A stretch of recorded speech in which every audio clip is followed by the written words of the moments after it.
السلام علیکم 9th class, امید کرتا ہوں کہ آپ خیریت سے ہوں گے۔ آج کا ہمارا عنوان ہے مسافر اور کنڈکٹر کے مابین مکالمہ۔ پس منظر لکھیں گے۔ لاری اڈے میں لوگوں کا ہجوم ہے۔ لوگ اپنی اپنی منزل پر پہنچنے کے لیے گاڑیوں میں سوار ہو رہے ہیں۔ کچھ لوگ ابھی منتظر ہیں۔ اسلم بھی لاری اڈے پہنچتا ہے۔ اس کے اور کنڈکٹر کے مابین مندرجہ ذیل مکالمہ ہوتا ہے۔ اسلم: السلام علیکم، یہ بس کہاں جا رہی ہے؟ کنڈکٹر: وعلیکم السلام، یہ بس لاہور جا رہی ہے۔ آپ کو کہاں جانا ہے؟ اسلم: مجھے لاہور جانا ہے۔ یہ بس کب تک روانہ ہوگی؟ کنڈکٹر: یہ بس 10 منٹ تک روانہ ہونے والی ہے۔ آپ ٹکٹ لیں اور اپنی نشست پر تشریف رکھیں۔ اسلم: بھائی۔ اب یہاں پہ دیکھیں، اسلم نے بھائی کہہ کر اسے مخاطب کیا ہے، تو بھائی کے بعد ندیہ کا نشان آئے گا۔ پہلے یہ تو بتاؤ کہ لاہور کا کرایہ کتنا ہے؟ تو جہاں جہاں سوال ہو رہا ہے، سوالیہ جملہ ہے، وہاں پہ سوالیہ نشان بھی آپ لازمی طور پر لگائیں گے۔ کنڈکٹر: جناب۔ جناب کہہ کے بھی چکا ہے، اس نے مخاطب کیا، اس لیے یہاں پہ بھی ندیہ کا نشان آئے گا۔ 400 روپے۔ اسلم: ابھی چند روز پہلے میں لاہور گیا تھا، تب کرایہ 200 روپے تھا۔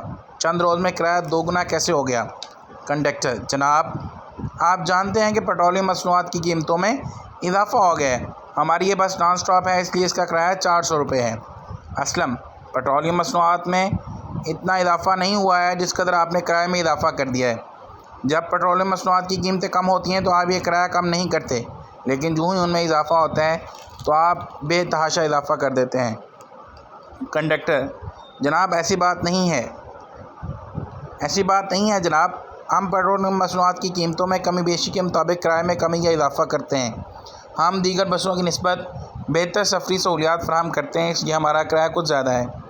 اسلم: ٹھیک ہے، آپ مجھے 3 ٹکٹیں دے دیں۔ کنڈکٹر: پہلے رقم تو دیجئے۔